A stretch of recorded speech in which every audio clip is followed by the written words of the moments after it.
Umpisa na ng pagbagsak ng mga kasabwat. Itinuro ni Mang Dolpo si Gian bilang nagbigay ng pera kapalit ng kanyang katahimikan. Nagkaroon ng panibagong pag-asa si Lorena matapos lumabas si Mang Dolpo at nagpahayag ng kagustuhang tumayo bilang testigo para sa kanya. Matagal na ang panahon na siya ay inaakusahan ng isang mabigat na krimen, ang pagpatay sa asawa ni Wilfred na si Joy. Ang pagkakataong ito ay tila liwanag na unti-unting bumubukas sa madilim na kulungan ng kawalan ng hustisya na kanyang pinagdadaanan. Sa kauna-unahang pagkakataon, matapos ang ilang buwan, naramdaman ni Lorena na may tunay na kakampi siya at hindi siya nag-iisa sa laban. Si Tristan naman, na matagal nang nagdurusa para sa atin niyang si Lorena, ay labis ang tuwa. Sa wakas, nakikita niyang unti-unting makakamtan ng kanyang kapatid ang hustisyang matagal na nitong hinihintay. Hindi maikakaila ang ningning sa kanyang mga mata habang pinagmamasdan si Lorena. Ang ate niyang matatag na lumalaban kahit binabalot ng kasinungalingan ang paligid.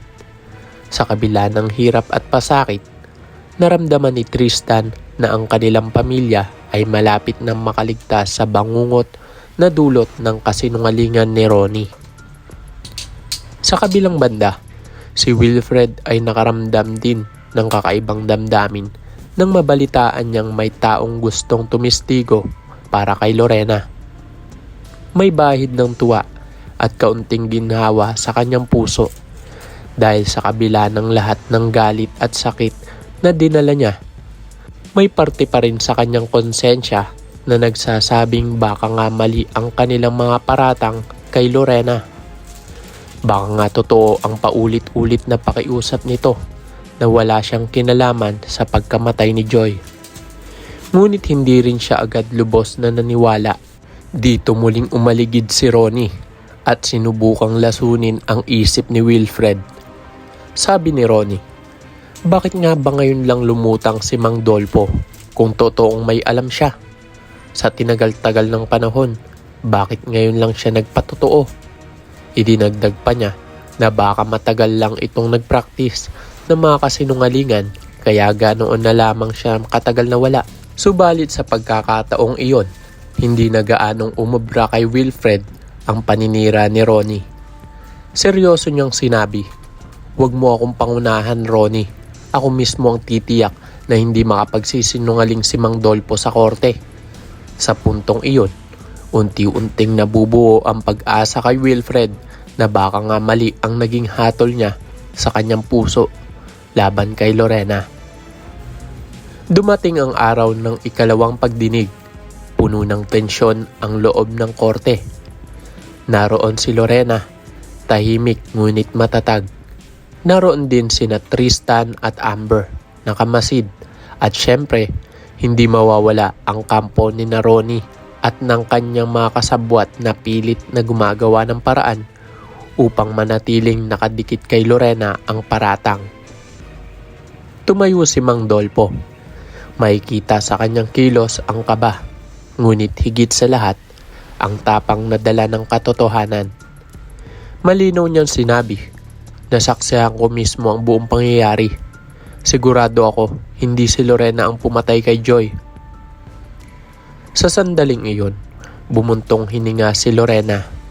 Para bang gumaan ang bigat na pasan niya. Ngunit hindi nagpaawat ang kabilang kampo.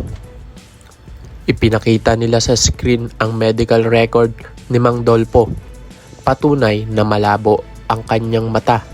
Dito nila sinubukang wasakin ang kredibilidad niya bilang saksi.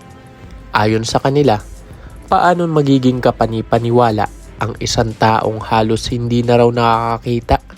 Baka raw binayaran lang siya para magsinungaling. Ngunit hindi natinag si Mang Dolpo. Malinaw at matatag niyang sinabi, "Oo, totoo, may nagbayad sa akin. Pero hindi si Lorena ang nagbayad. Si Gian ang nag-abot ng pera kapalit ng aking hindi pagtayo bilang saksi para kay Lorena." Nagimbal ang lahat. Nabunyag ang lihim na kasunduan ni Gian at ni Ronnie. Ang tunay na plano pala ay suhulan si Mang Dolpo upang manahimik at hindi makapagsalita. Ngunit taliwas sa kanilang inaasahan, tinanggap nga ni Mang Dolpo ang pera, ngunit tumapad pa rin siya sa kanyang pangakong ipagtatanggol ang katotohanan. Sa puntong iyon, parang binagsakan ng mundo si Ronnie. Napagtanto niyang naisan sila ng matandang kanilang inakalay, madaling paikutin. Lumalakas ang hiyawan at bulungan sa loob ng korte. Ang lahat ay nakamasid kay Gian, nakitang-kita ang takot at kaba. Dahil sa matinding presyon at takot na madamay sa lahat ng kalokohang pinaplano ni Ronnie, napilitan si Gian na umamin. Dahan-dahan niyang sinabi na si Ronnie ang tunay na utak ng lahat ng manipulasyon. Siya ang nagplano upang madiin si Lorena. Siya rin ang nag-utos na suhulan si Mang Dolpo para tumahimik. Dito na nagsimulang gumulong ang domino effect ng mga revelasyon. Isa-isa nang lumalabas ang katotohanan. Hindi nagtagal, nadamay na rin ang mga pangalang matagal nang pinaghihinalaan ng iba. Si Dennis at maging ang pinagkakatiwalaan ni Wilfred na si Atty. De la Cruz. Lumabas na ang tatlong ito, sina Ronnie, Dennis at Atty. De la Cruz ay magkakasabwat sa mas malalim pang plano. Hindi lamang nila pinagtatakpan ng tunay na dahilan ng pagkamatay ni Joy. Sila mismo ay may direktang kinalaman sa malagim na krimen. Sa harap ng lahat, gumuho ang depensa ng kampo nila. Ang mga taong dati nakatayo ng matikas at kumpiyansa ay ngayon ay isa-isa nang nagtitigatig, natatakot at nawawalan ng sagot. Ang kanilang mga kasinungalingan, kahit gaano kaganda ang pagkakagawa, ay hindi nagtagal sa harap ng matibay na katotohanan. Samantala, si Wilfred ay hindi napigilan ang bigat ng kanyang damdamin. Kasama si Amber, unti-unti nilang napagtanto na mali ang kanilang naging desisyon. Agad nilang hinusgahan si Lorena at mas pinili nilang paniwalaan ang kasinungalingan ni Ronnie. Sa harap ng katotohanan, sila ngayon ay napuno ng pagsisisi. Lumapit si Wilfred kay Lorena at sa tinig na puno ng paghinahon at paghihingi ng tawad, sinabi niyang hindi na niya hayaang muling masaktan ang babaeng minsan niyang minahal at inakalang pumatay kay Joy. Para sa kanya, panahon na upang itama ang lahat ng pagkakamali. Sa huli, si Lorena ay napatunayang inosente. Lumabas ang katotohanan na siya ay isa lamang biktima ng malupit na balangkas ni Ronnie at ng kanyang mga kasabwat. Samantalang sina Ronnie, Dennis at Atty. De la Cruz ay nahaharap sa patong-patong na kaso. Ang kanilang mga kasalanan ay magbabayad ng gustong kaparusahan sa loob ng kulungan na mahabang panahon. Para kay Tristan, ito ang pinakamasayang araw ng kanyang buhay. Ang araw na muling nabawi ng kanyang ate ang kanyang pangalan at dangal. Para kay Wilfred, ito ang araw ng pagkatuto. Na ang tunay na hustisya ay hindi nababase sa galit o puot, kundi sa pagtitiwala sa katotohanan. At higit sa lahat, umaangat ang pangalan ni Mang Dolpo, isang simpleng tao, isang matanda, ngunit nagpakita ng tapang at katapatan na hindi nagawa ng marami. Hindi siya nagpasilaw sa pera. Hindi niya ipinagpalit ang kanyang prinsipyo. Sa kabila ng kanyang kahinaan sa paningin, mas malinaw niyang nakita ang katotohanan kaysa sa mga taong nagbubulag-bulagan.